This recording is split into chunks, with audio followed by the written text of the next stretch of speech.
Zach, can you just kind of walk us through the last play there and how it unfolded? Yeah, kind of re-dribble up the floor.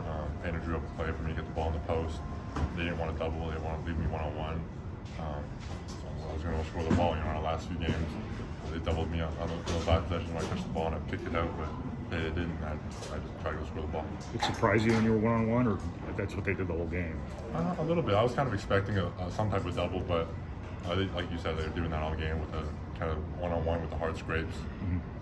So it didn't shock me, but I was expecting a little bit of a double team. Did Fletcher give you a little extra time there with some of the air he put under the entry? Yeah, I think Fletcher, that's something he's really improved on. His post feeding has been really good. I think today he probably hit me about 10 times in post. He's really getting me the ball. Everyone was really getting me the ball. That's something I really appreciate, obviously. Were you going left and right the whole time there, or was it just kind of a feel thing with him on you on that last play? Yeah, it was just a read. I dribbled baseline originally trying to dunk the ball.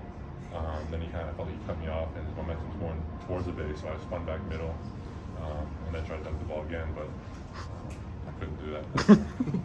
Can you just put into perspective, you scored a career-high 32 points on a night where, you missed some shots that maybe normally go down for you. It could have been an even better performance there out there for you.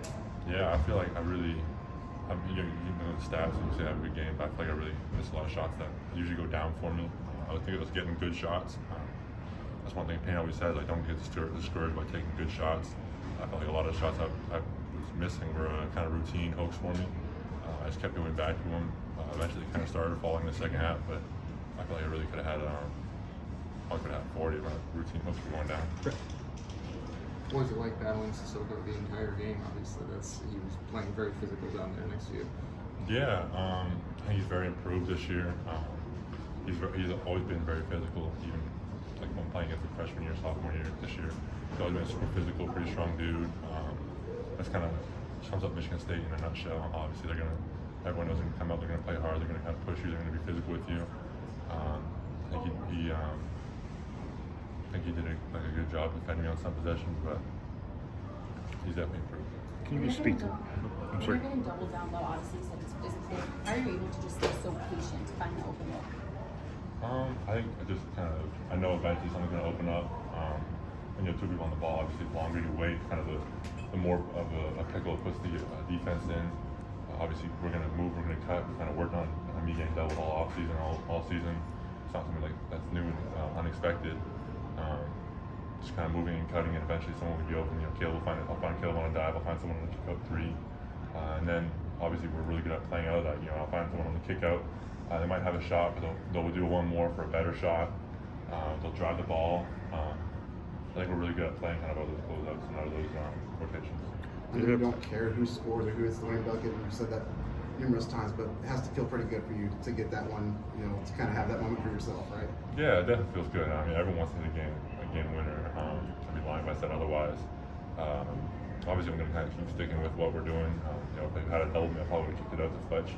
I have ultimate trust in all my teammates to hit open threes, but they didn't. I got to score the balls now, which is kind of fun.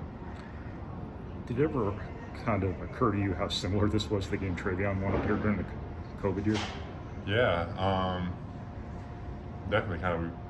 It's always going to be a battle with these guys. It's always going to be a one-possession game. I think last year at this arena, it was a one-possession game. Tyson Walker, I'm pretty sure, hit kind of that three.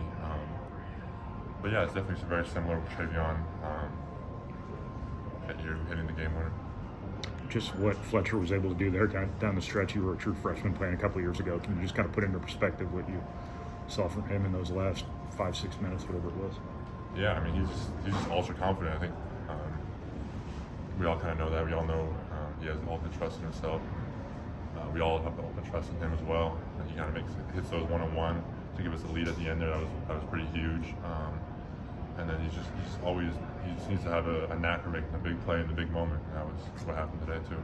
Just how difficult is it for you down low when Tyson Walker gets in a rhythm? He's dribbling around some of your backcourt guys and getting deep penetration. Just staying in your positions, making sure you're not overextending on some of those drives from him, but also trying to stop him from scoring the ball as well as he did down the stretch. Yeah, I mean, he hit a lot of really tough shots. I feel like when someone wants to, I guess, switch on someone to hit a step back on me, I kind of just have to shake their hand. Like that's kind of the shot we want them to take. He hit it. How much I can do about it. I feel like there's some possessions where he maybe got to the rim a little bit too much. I need to do better on that. But a lot of the shots he was hitting were just really, really tough shots. And when someone hits a tough shot, you just go back on offense and you shake their hand. What are those possessions like for you when you're switched on to a guard and you're on the perimeter? How much confidence do you have in your perimeter defense right now? I feel pretty confident when I get switched onto a guard. I feel like I can usually kind of keep them in front enough or keep those straight line drives enough away from for my teammates to give me some help, give me some swipes. Obviously, like kind of those little guards, they know that their advantage is out of the perimeter. When they kind of drive the ball for those layups, that's when I can really try to make a play on that ball. So I feel good kind of guarding the people out there. Thanks, Zach.